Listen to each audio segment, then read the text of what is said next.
C'est toujours une bonne journée quand je teste un projecteur signé XGIMI, ça fait des années que je les suis, je crois que j'ai testé à peu près toute leur gamme DLP et là j'ai justement leur dernier né entre les mains. Bienvenue sur AliExpress pour le test du XGIMI Elfin. Il s'agit d'un projecteur nomade ultra fin puisqu'il mesure 5 cm de hauteur pour environ 19 cm de côté. Nomadisme à ne pas confondre avec portabilité, on est certes sur un projecteur léger mais qui nécessite une prise électrique pour fonctionner, ça fonctionne sur du 220 volts français évidemment. Chez XGIMI, vous allez retrouver toute une gamme réellement portable de projecteurs avec batterie intégrée, nommés Mogo, Mogo Pro ou Halo, que vous retrouverez bien sûr en test sur ma chaîne. Côté connectique, on est vraiment tout juste dans le minimalisme, ici vous avez l'entrée électrique, la sortie de jack, vous avez une prise bien sûr HDMI 2.0 qui supporte le HDCP 2.2 et une sortie entrée plutôt USB 2.0. Pas de deuxième port USB, pas d'USB 3.0, pas d'optique évidemment, mais on va retrouver quand même à l'intérieur bien sûr la connectivité Wi-Fi sur les réseaux 2,4 et 5 GHz et le Bluetooth 5.0. Niveau audio, le Elfin envoie du 2 x 3 watts en stéréo signé Harman Kardon et véhiculé par la partie inférieure. Si ce n'est cette originalité, le reste est classique. Sur la partie inférieure, vous allez retrouver 3 pieds en caoutchouc et un pas de vis 6 mm. Le meilleur se trouve à l'avant avec l'optique DLP qui envoie du Full HD avec une puissance lumineuse de 800 lumens générée par des LED. C'est la puce DLP 0.33 pouces signée Texas Instruments qui permet d'obtenir cette définition Full HD à partir d'une puce qui, elle, pourtant, émet en 768p. Par le traitement XPR, on arrive à obtenir cette magie qui donne au final du véritable Full HD. Android 10 se trouve à l'intérieur avec un bon processeur capable de décoder des flux en 4K à 60 Hz. D'un point de vue technique, il est donc assez proche d'un XGIMI Halo, à ceci près qu'il ne dispose pas de la batterie intégrée, mais il est aussi assez nettement moins cher. C'est parti pour le test. Et pour obtenir le meilleur du XGIMI Elfin, je vous propose tout simplement d'utiliser ma toile signée Vivid Storm que vous trouvez bien sûr en test sur ma chaîne évidemment. Premier constat classique, logique, le projecteur n'est pas en mesure de projeter en plein jour. Il vous faudra faire au moins une pénombre à l'intérieur de la pièce, voire le noir complet pour véritablement bien en profiter. Et une fois que ce sera fait, vous apercevrez que les 800 lumens révèlent leur luminosité, leur potentiel, avec déjà une première chose, la correction trapézoïdale automatisée. Donc là, si je m'amuse à recadrer mon projecteur, vous allez voir, ça va se faire de manière totalement automatique. Idem, bien sûr, vous avez l'autofocus automatique. Vous allez pouvoir aussi l'ajuster directement à la télécommande pour affiner les réglages. Et s'il y a un obstacle face à la projection, le projecteur sera en mesure de le détecter et de recadrer l'image en fonction de ça. Donc là, pour le coup, c'est moi l'obstacle et vous pouvez le voir. Afin de m'esquiver, l'image a réduit sa taille. Et comme vous allez vite le constater, l'image est magnifique. C'est exactement ce qu'on attend d'un projecteur DLP Full HD. Regardez ce lever de soleil avec alors de la HDR10+ à la clé, on a quand même un bon niveau de luminosité, on ne doit pas être loin des 800 lumens annoncés, alors pas forcément dans tous les modes exploités par le projecteur.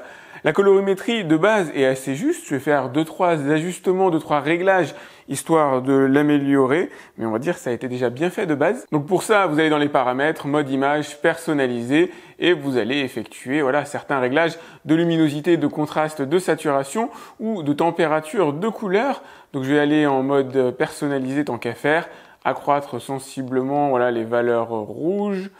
Hop. Légère décroissance du bleu, alors ça s'affine évidemment. Hop, au niveau du contraste, on a un contraste que je trouve assez marqué.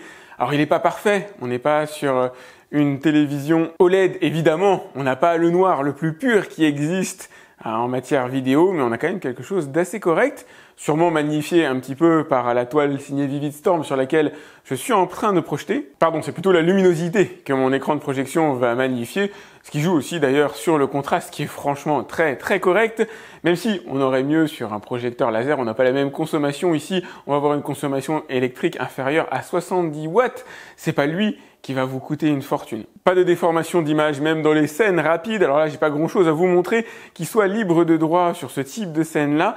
Et dites-vous bien que par rapport à ce que vous voyez à l'écran, il y a une différence parce que mon appareil photo n'est pas en mesure réellement de filmer de la même qualité que ce que je vois avec mes yeux. Vous n'avez pas exactement la même image, mais j'essaie de trouver les meilleurs réglages qui vous donnent une image un petit peu chatoyante quand même, un petit peu intéressante, avec pas trop de balayage. Je pense m'être amélioré sur ce type de réglage. Je pense que vous avez quelque chose quand même d'assez correct à regarder, d'assez fidèle à ce que moi je peux voir C'est bluffant pour un projecteur de si petite taille d'obtenir à la fois une image précise, un véritable Full HD, un bon niveau de luminosité, un niveau de contraste que moi je trouve assez correct. Le tout accompagné de belles couleurs. XGIMI ne cesse de s'améliorer sur ses projecteurs et ça se voit. Côté paramétrage réalisable, vous avez bien sûr la connexion à vos réseaux 2,4-5 GHz, la connexion à votre compte Gmail, la gestion des applications, on reviendra sur ce sujet dans un instant, les différents paramètres du projecteur, la possibilité d'ajuster la luminosité, alors avec des modes préréglés ou des modes personnalisés, la correction trapézoïdale, le zoom sur écran aussi qui peut être très pratique,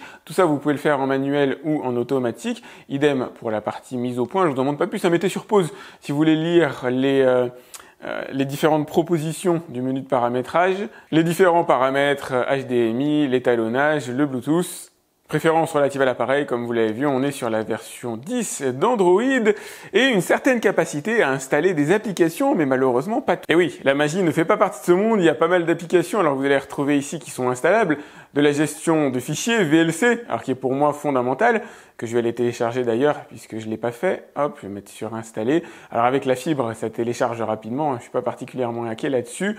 Vous allez avoir, voilà, Prime Video, YouTube, etc., l'accès au Play Store, avec une sélection un peu frugale d'applications qui ne sont pas forcément destinées au marché français, en tout cas que personnellement je ne vais pas particulièrement utiliser.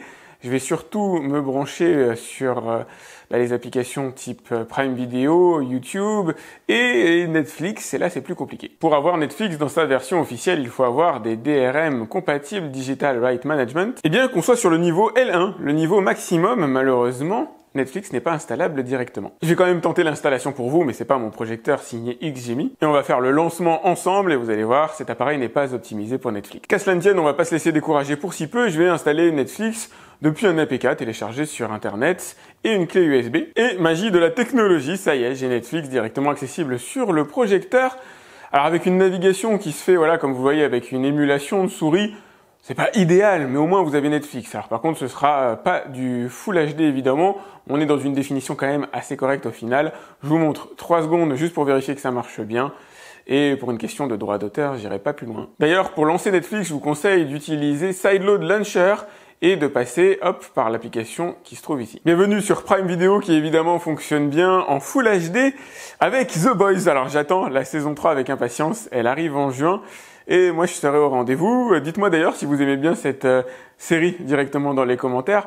Elle est un peu violente, mais vaut le coup d'œil. Indispensable VLC pour pouvoir, alors en ce qui me concerne, me connecter à mon réseau local et aller directement sur mon NAS. Ça me permet de tester les capacités de décodage du projecteur. Là, vous êtes sur un fichier MKV encodé en H264, fichier de 18 Go, Full HD qui tourne sans aucun problème et comme d'habitude pour une question de droit d'auteur, je peux pas vous en montrer plus. Autre bonne nouvelle, le projecteur prend effectivement en charge les fichiers, alors toujours encapsulés dans du MKV ou peu importe du AVI, du MP4, mais surtout encodés en H265 qui est, on va dire, le format le plus difficile à lire à l'heure actuelle avec le AV1 qu'on va trouver éventuellement sur YouTube pour les fichiers haute définition. Ça marche vraiment sans aucun problème, totalement fluide. Voyons voir maintenant comment vont se passer vos parties de jeux vidéo. Alors là, j'ai branché mon ordinateur avec, c'est mal parti, avec Crash Bandicoot dessus, avec comme objectif de tester l'input lag.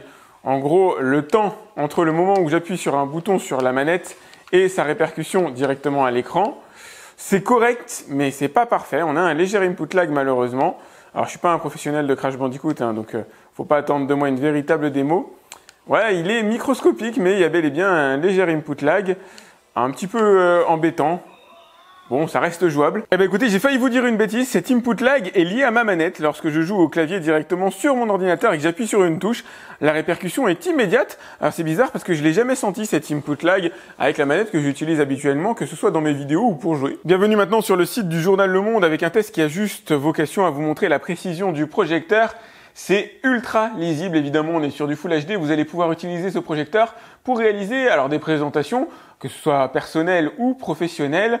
Regardez, les caractères, c'est absolument impeccable. Même les plus petits caractères sont totalement lisibles. Franchement, c'est nickel. Hop, c'est vraiment juste pour le plaisir de vous montrer ce que ça donne. Je vais vous faire écouter un petit peu de musique pour que vous puissiez vous mettre dans l'ambiance du projecteur.